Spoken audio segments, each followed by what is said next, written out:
4, 3, 2.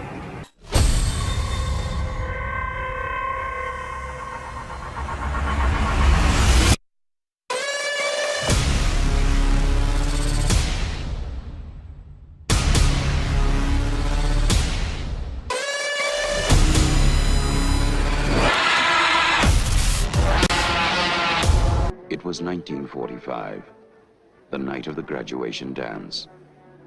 The war overseas had just ended. The terror at home Roy. was about to begin. Roy?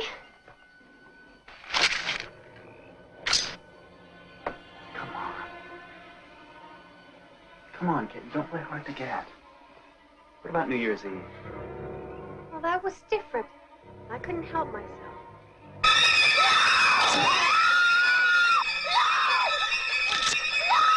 The prowler. If he wants you, he'll get you.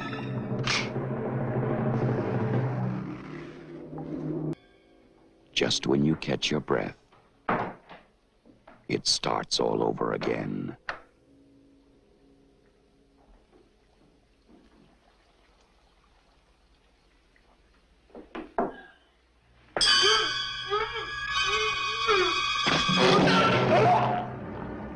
You may think you're safe, but you're dead wrong.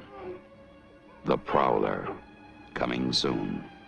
Alright guys, today I am here to talk to you about the 1981 slasher directed by Joseph Zito, special effects by Tom fucking Savini, called The Prowler. And this is by far my favorite 1980s slasher. I mean, the special effects work in this movie alone is fucking amazing. The kills are amazing. The story arc honestly isn't the best there, and a lot of people would say that Friday the 13th Part 4 was Joseph Zito's, like, you know, crowning achievement in film. I'd have to disagree on that front and say that The Prowler was his absolute best work. It's simple, it's fun, it's visceral, and it's great to fucking watch. And like I said before, I just want to come out of a movie saying, hey man, that was a fucking good flick, I loved watching it, and I would watch it again just for shits and giggles. And this is definitely one of those movies for me. The kills, over the top and amazing, and the special effects are just on fucking point. I mean, Tom Savini did work in this. Some of my favorite work that he's done is in this. And I mean, on top of all of that, I guess I kind of did like the story. You know, it's about a jilted soldier who gets like a Dear John letter from his lover Rosemary, who tells him that she's met somebody else. I don't know how to tell you this. I really don't want to hurt you, but I just can't wait for you any longer. I know I promised to wait. I really did try. But it's been so much longer than either of us expected. So much has happened, and you're so far away. I hope you understand how I feel. I know I said I loved you, but I'm young, and I have to live my life now. And who knows how long it will be before you return. I hope you don't hate me for leaving you this way. But perhaps when the war is over, we can be friends again. Please take care of yourself. I continue to worry about you. Sincerely, Rosemary. It cuts out later on to Rosemary at a dance with this kind of like douchebag of a character. He's one of those like, my father bought me this fancy car. My father could pay for this building. You know, your typical like cunt, like your typical movie douchebag. Isn't it beautiful? If you really like it, I'll buy it for you. My dad's got even more money than he does. And for some reason, Rosemary loves this guy. I don't fucking know. But these two sneak off, and they go out to like this gazebo, and they start making out, and then in comes the killer. This guy right here, the bad motherfucker behind me. And he drives a pitchfork through the both of them, murdering them in one of the coolest fucking pitchfork kill scenes I have seen in a movie ever. It's one of my favorites. I mean, again, the special effects in this movie, just fucking amazing.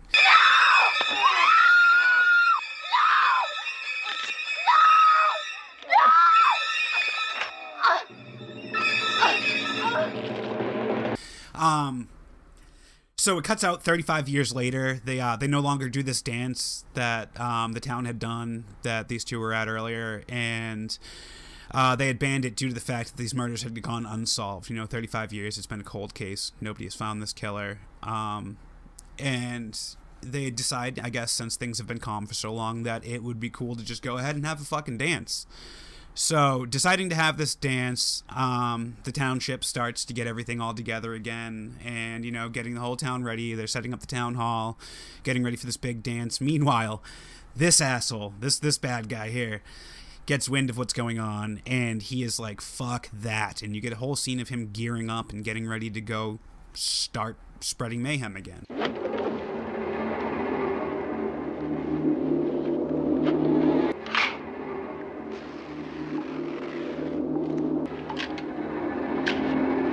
Reliving the night that he did 35 years ago, which I think kind of comes back to like PTSD with him. Think about it. Like, he was over there in the war, shitty things were happening to him, things were fucked up. Then he gets this letter, which just makes things worse, and I made him snap. And I think after he had gotten his revenge on his lover who fucking broke his heart, 35 years later, when he hears that the dance is going to happen again, obviously sends him into another death spiral, and there's only one thing that he knows how to do, and that's fucking kill. And he does that.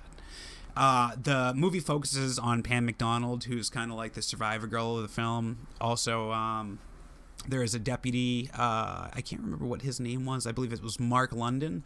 And they sort of have like this crush thing going on with each other throughout the film. And, it's kind of obvious that like they got that like lover's tension, and he is there to protect her and make sure she stays safe from this killer who is prowling around.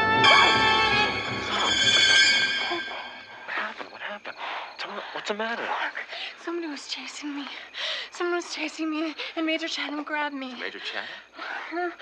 Mark, he hurt my arm. What the hell was Major Chatham doing I down don't here? know. And he chased you? No, I don't know who chased me. All I saw was boots and some kind of uniform. Are you okay? All right, I'm gonna take a look around. My jeep's right there. Stay there. I'll be right back. And so, anyways, so the dance happens, and two of the students die. Their bodies are discovered, and the mayor's, or not the mayor, the lady of the dance is kind of like, there's a killer on the prowl, and we need everybody to stay here at the dance. Nobody leaves. Obviously, when you get a bunch of drunk, rowdy teenagers, you're going to get some people that are going to try to leave, or you get people sneaking off, and, the typical slasher movie situations. So that leads me up to the kills. I mean, the kills are fucking cool. I can't emphasize that enough.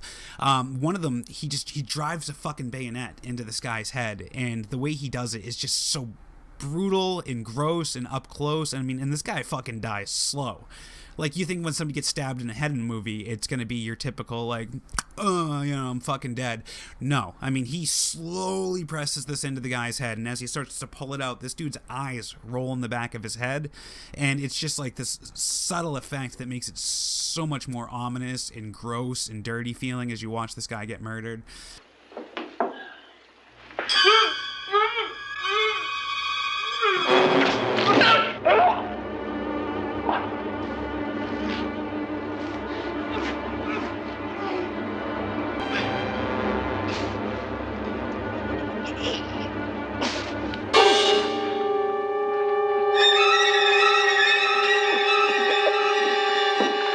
He goes on to like kill a chick in the shower with a pitchfork, which again is one of the cool, like, they have some really cool pitchfork kills in this. He likes using pitchforks.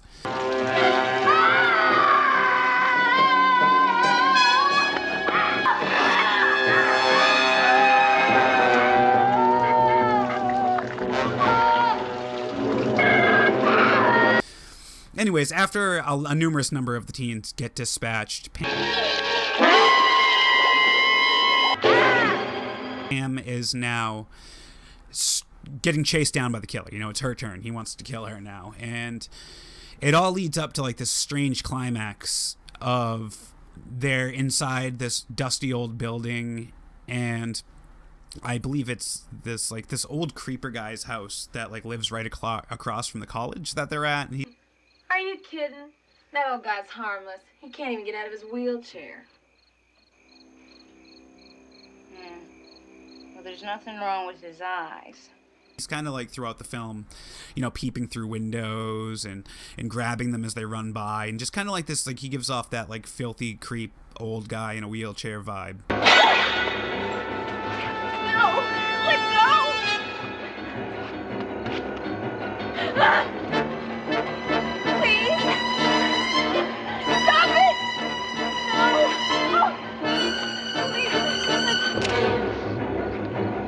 also at the same time like maybe he's trying to tell them something that they don't know, but nothing of that ever actually comes to terms. Anyways, I believe it's their house his house that they're in, and you know, the killer's chasing her, he's going after her, and he's at this point where he's like just about to kill her, and you're like, oh no, shit, she's gonna die, poor Pam.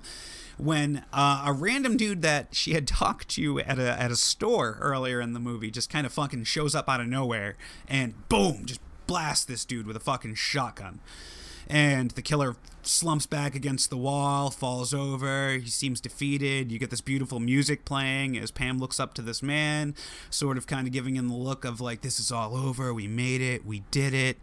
And that's like, this is one of my favorite highlights of the film, honestly, is in the midst of this like loving sort of it's over Disney-esque kind of ending,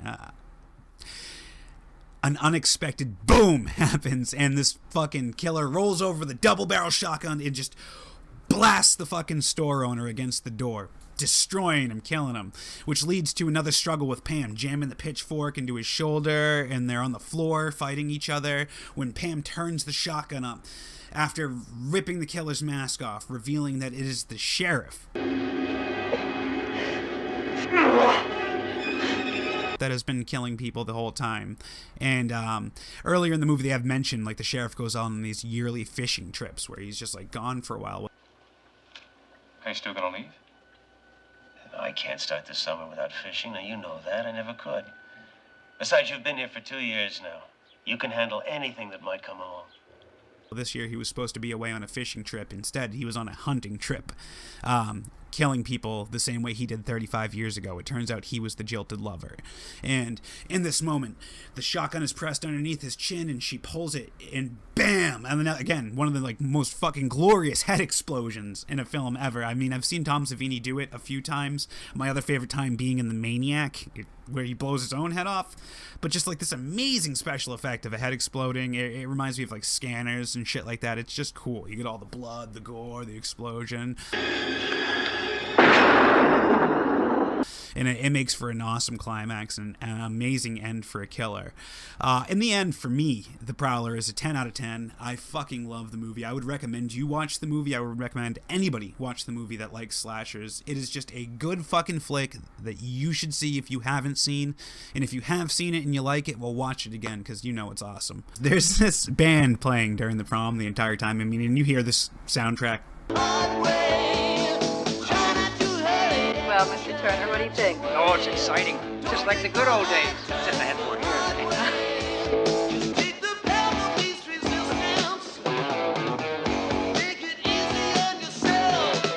Actually, basically throughout the entirety of the fucking movie. And for some reason, I just loved it. I don't know why. It was so like incredibly 80s and cheesy and funny that listening to it throughout the film didn't bother me. And just gave me a hell of a laugh. Honestly, every time it would come on, I'd just kind of find myself bobbing my head and laughing to it. It's so cliche and awesome that I couldn't help but fucking love it. And that's all I really have to say about it. Until the next video, I will fucking see you later.